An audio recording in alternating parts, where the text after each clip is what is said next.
Why, hello there! How are you today? Awesome Soul here, and welcome back to kind of a continuation of the last video, the removal of crates. And yes, that is still very much going forward, but now we have a lot of other things coming into the game. Or I guess, being changed, some things are being reverted, some things are changing, some things are, well, basically there's a lot of things happening and I'm going to go through it today with you guys. Basically give my opinion on it and highlight it for those who haven't quite seen it. Because the impression I got from the last video, there's a lot of people still subscribed to me who don't really play Robocraft anymore. So obviously they're not following the Twitter or checking the Robocraft site. And also judging by the feedback of the last video, there's going to be a lot of people that are happy, especially if you've read the title. Although I don't know how you haven't read the title and still managed to click on the video, but if you have, good for you, I guess. But anyways, yes, there is in fact a new article up on the Robocraft site. Well, new-ish. It's been up for a little while, and this is kind of a way for Mark, the CEO of FreeGem, and he's basically giving his ideas on what he wants to do going forward. And in doing so, he's looking for feedback from the community. So, after we go through this, I would highly recommend, if you have a strong opinion about something, go on over to the forums and contribute there. Also, I guess you could go check him out on Twitter, but I think the forums would most likely be a much better place. Without further ado, that will bring us to the first section of the article, titled Robo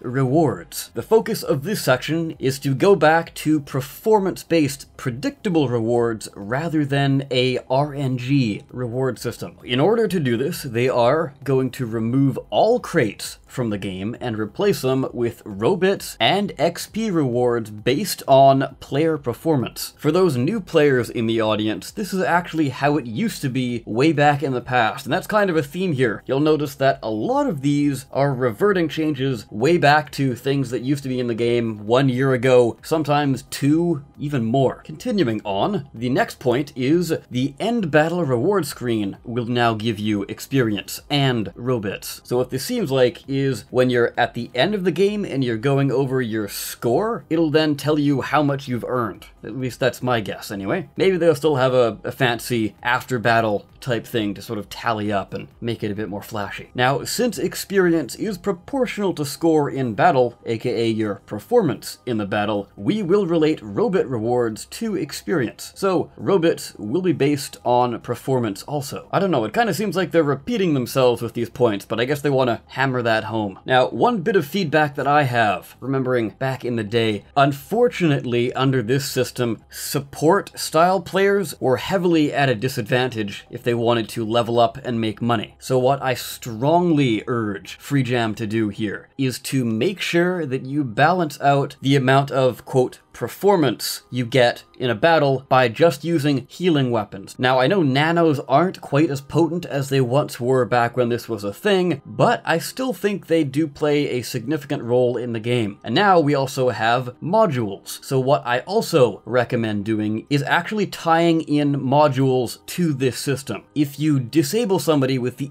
EMP, for example, you would then gain Robits. So keeping with the EMP, for example, say you disable one player. Well, that would give you, let's say, 100 points. But if you manage to knock out 2 players, you would then gain 300 points. So 100 per player plus a bonus, I guess we can call it a skill bonus of 100 points. Because knocking out multiple people with an EMP sometimes can be pretty tricky. And you could also do this with other support-based modules as well, like the disc shield, for example. You could gain points depending on how many projectiles you block. Now, I'm sure some of you could say this could be farmed, and yes, but also you can just simply farm by getting killed. So it's not really the best argument there. People are always going to try and break the system, and it's up to moderators and people trying to report them to fix that. The way I see it when it comes to game design, you should never not implement something because, oh, you know, some people might take advantage of it, so nobody can have it. You know what I'm getting at? That's basically why the report functions are there. That's basically the gist of the system there, though it does need to be made clear that now, under this system, because you're going to be earning Robits a new way, you can still use your Robits you've earned to forge whatever part you want, but you'll still need to unlock them in the tech tree. Yes, if you missed the last video, there is the tech tree coming back as well. And why not? Let's just finish this section. Premium users will get 25% extra Robux and experience. So if you have premium for life, you'll still be getting bonuses. Anyways, enough of that. We now come to the next section. So as you know, in the game, there is a login bonus, but they are going to be getting rid of that, actually. So under this proposed system, what they're doing is having a quest system of sorts. So daily quests, kind of to spice things up, and I do like the idea of this, because it's going to be something different every time. Kind of get you to play a little differently. So now what they'll do is they're going to award a daily... So now what they're going to do is each day you're going to receive a new quest, and upon completing the quest, you will receive a chunk of experience and Robux. So an example they give for a quest is get 5 kills with an Ion or Tesla. I'm sure there's going to be plenty more though. They also say that they're going to add interesting quests that will encourage players in all game modes to utilize different robot builds. And you can also re-roll 1 quest per day. So if you get a quest that you're not really digging, you can swap it out for something else. And judging off of that, it seems like you can stack up quests, which is kind of interesting, although it really depends on how difficult these quests are. Perhaps you can get a really simple quest, or you can get a really difficult quest, but it will give you a lot more as far as experience and Robux go. There's a bit more to that section, and if you would like to read it yourself, link should be in the description down below. Now, we come to the tech tree,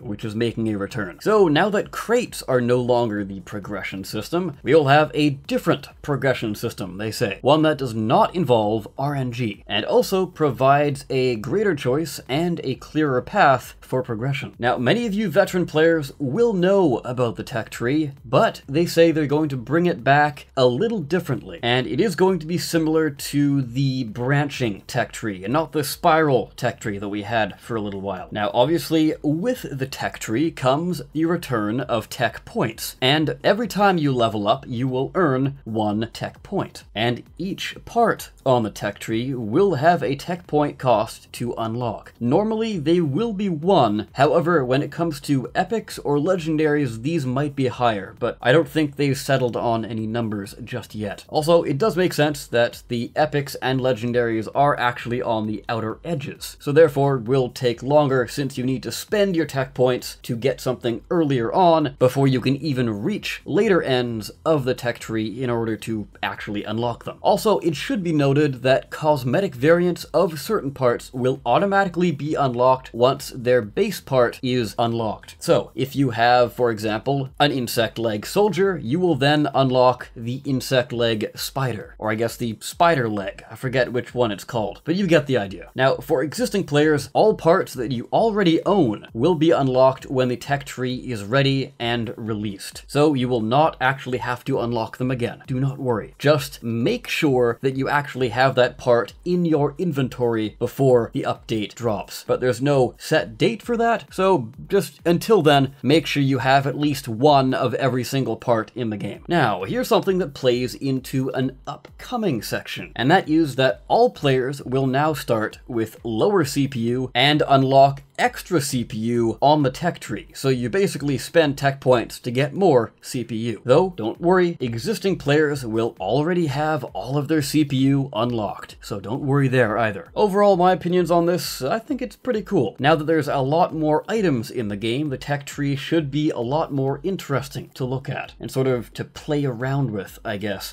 I want to know though, where exactly are they going to put in the modules? My guess is they're going to do something like maybe tank tracks or mech legs. They would kind of mix the disc shield module in there. Maybe along the laser branch, they would probably put in the blink module, something like that. That's just a guess though. Oh, but another pretty solid guess would maybe have the Teslas going in with the EMP, because, you know, they're both electricity-based items. I don't know, we're just getting into speculation territory at this point, so let's move on to tiers coming back. Though not not quite the way you remember them. So yes, there are indeed going to be tiers, however, there will be a flattened number of them, which I guess is okay. I'm in the camp of tiers were never a good thing and just really divided the community, but I do understand their perks, and I did have quite a bit of fun playing around. Ultimately though, that playing around would probably be considered what's known as seal clubbing, where you would go to lower tiers and bring some sort of weird, wacky, min-maxed bot, because you had parts and you just wanted to have some crazy, zany fun. But those newer players totally got stomped. I didn't really mean to do that, but obviously when you're new and just starting out and don't really have the best weapons, a giant high-tier plasma on a little tiny dinky buggy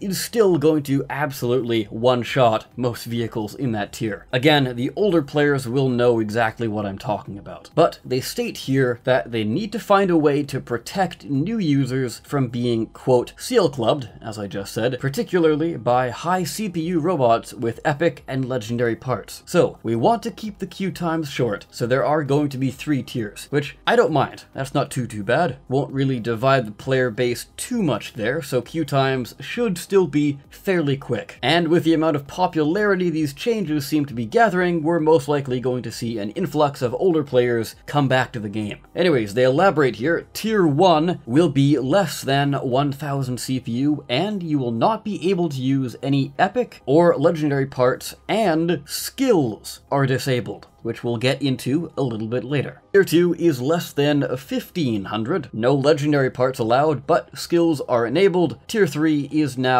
max CPU, which is 2000, and all parts are allowed, skills are enabled, and league rank and badges apply here. So very interesting stuff there. Again though, I was still kind of shaky on the whole tier system, but we'll see how this plays out. Now, they do actually touch on battle arena, elimination, and TDM in the article, but I'm not going to go over that. If you would like to though, again, link is in the description for you to check out yourself. And for those following along, there is one section, but I'm just going to quickly skip that because it does play into another section and I kind of want to talk about them both at the same time. So, skipping that just quickly, before actually going back to it, we have the removal of purchasable Prytaneum crates. So what they're going to do instead is still keep with premium, which is going to give you your extra colors, 3 times recycle rate, and custom avatars. That is going to stay the same, but they will reduce the bonus you get from premium time to 25% rather than doubling it. Now we come to the big changes. So they're going to remove all ways of buying cubes directly with money. As an example, obviously you can purchase crates and that will give you items, at least the way it works now. So there is no longer going to be a way of forging non-cosmetic cubes, and robots now serve as your only way to actually get parts. But they will be adding a cosmetic currency, similar to how Galaxy Cash worked back in the day. You can use this currency to forge cosmetic items or cosmetic skins of functional parts, so weapons and movement parts, for example. Now, in order to do those functional parts, you will have to buy them with a combination of robots and cosmetic credits, but you will actually have to unlock the item on the tech tree before you can buy the cosmetic variant of it normally. And finally, we come to the biggest 2 sections, or at least the biggest new stuff. These haven't really been talked about before actually bringing up this article, and that is they are going to be removing the boost and adding in its place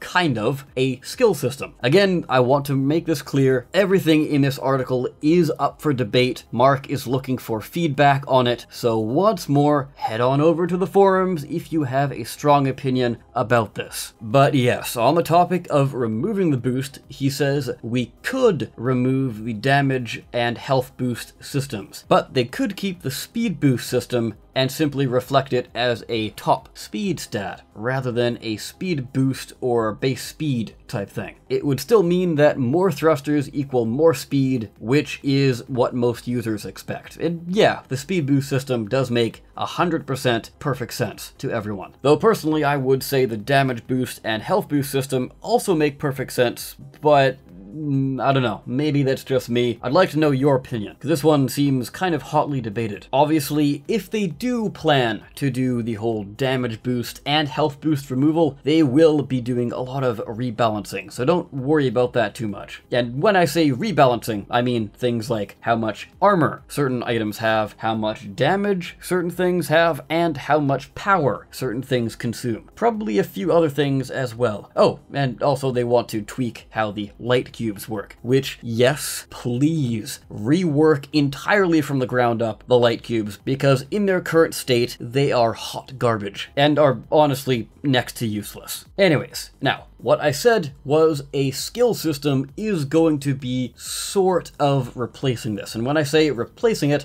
basically it's kind of like an in-depth tinkering kind of system. I'm hoping that this system does have a lot of depth to it. Maybe you can keep stacking on more and more skills, but after, say, for example, you reach 3 skills, if you add a 4th skill, you can do that, but it will also provide a negative effect to your robot. So the way I could see it working is maybe you add 3 damage boost skills, and then you want to go all out. So you add another damage boost skill, and another one, and another one. So now you're at 6 damage boosting skills, but you now have 3 negative side effects. I don't know how they would determine these. Maybe each skill would have its own built-in potential side effect for when you actually go over it. Maybe a damage boost skill, for example, would lower all of the armor on your robot by 10%. But again, the negative effect won't actually kick in until you go over the 3 limit. I don't know, that's just a random idea I had. But let's actually go through the list here. Now, this is kind of a way for everyone who've unlocked everything on the tech tree to kind of still have a sense of progression. Now, this one does seem to be the most up in the air out of all of these points. As they say, this is still being designed, so it could change. We're just floating an idea out there at this stage. Essentially, what they want to do is have tech points be able to be spent on skills. So perhaps at the end of the laser tech tree branch, you could then go into damage-based skills. Or maybe you simply have to unlock everything on the tech tree, which isn't really as bad as it sounds, because now with the tech tree returning, you will actually have to unlock CPU. Now, currently what they have for ideas when it comes to skills are things that affect you globally, i.e. reduction in respawn time, or reduction in auto heal cooldown, or percent improvement in weapon energy, and so on and so forth. They also state that these percentages will be small and incremental, but noticeable for good players. So it's more of an end game progression rather than a new user thing. And interestingly here, they say you will not be able to level up all skills and max out the tree. There will be a limit to how many tech points you can spend on a single tree, so you do need to make choices. But you will actually be able to change this by deleting things off of your tree. In doing so though, you will not be refunded any tech points. But that's not really too bad, because I can definitely see you accumulating a lot of tech points that you really won't be doing much with once you've actually filled out the tree. And yes, as they've kind of implied, this means that you can create multiple skill trees and actually name them. On top of that, you can assign a skill tree to a robot in your garage and have a custom one per robot, which is pretty cool. So if you're a tanky player and you have a really tank-based skill tree, but you want to move over to a sprinter-style robot, well, then you just simply make a new tech tree and you can go from there. But yeah,